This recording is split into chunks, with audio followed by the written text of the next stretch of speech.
Dialysis Review, February 16th, 2023. I'm continuing from where I left off in the last video. So I asked for 200 milliliters of saline and oxygen so that I could stave off the cramps and continue pulling fluid without any problems.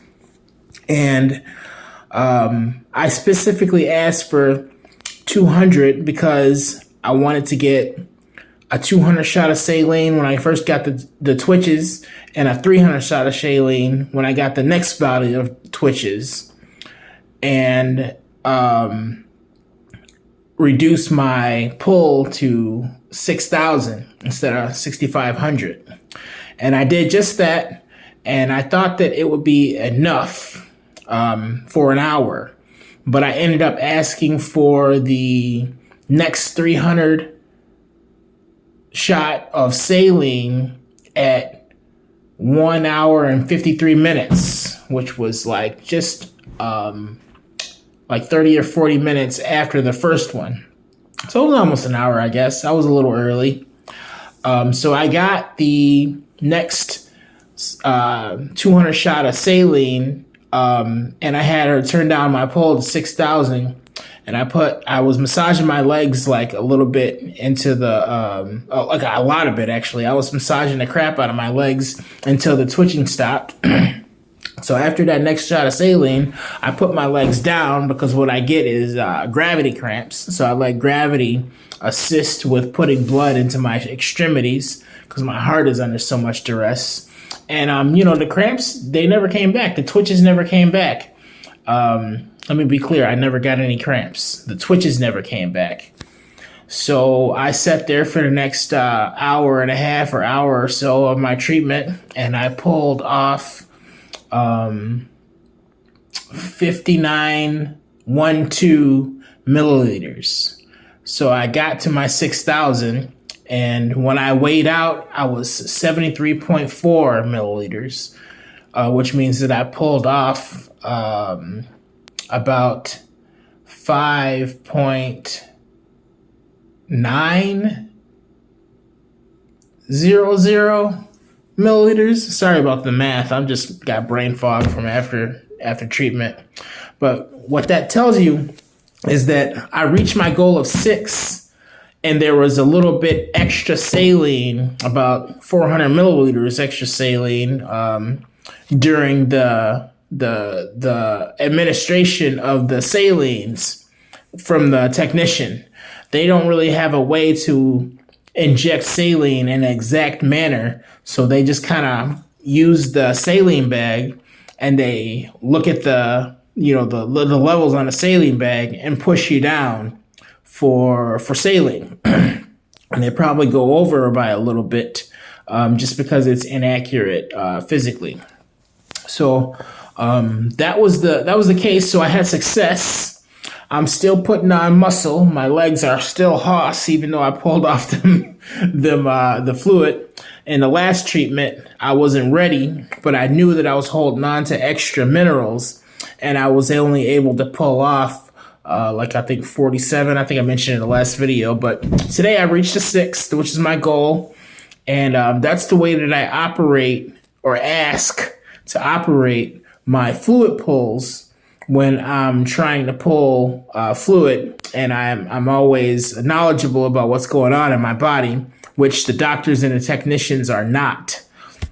That's why I think that I should be allowed to, without drama, because I haven't allowed to now, which is success, but it had a whole lot of drama. They put me in the hospital a couple of times, and I had to establish new relationships and new standards with the people that I work with now that will disappear if I were to go to another dialysis center, and I'd have to start all over.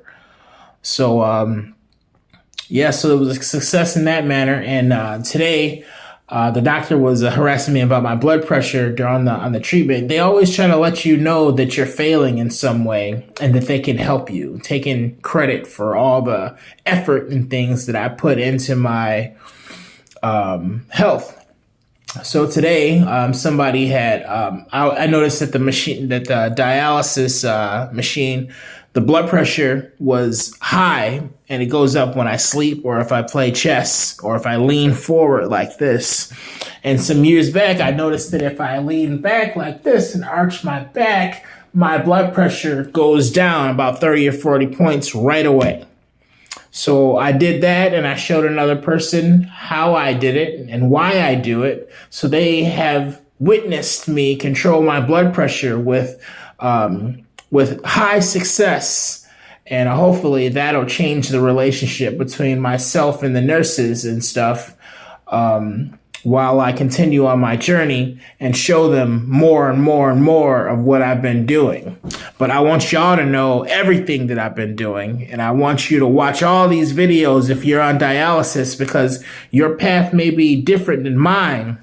But if you watch all my videos, it will open up the knowledge, and it'll open up the possibility of your path becoming easier, because you can learn from my mistakes and my follies and see my successes, and hopefully, have a way to avoid or achieve success faster than I did when you know what's coming, when you kind of know what could be coming ahead of you by looking at what I'm doing. So let me put a disclaimer out and say that I'm not a medical professional or a doctor of any kind, and I don't want to be, nor do I want to be, because in the past I aspired to be.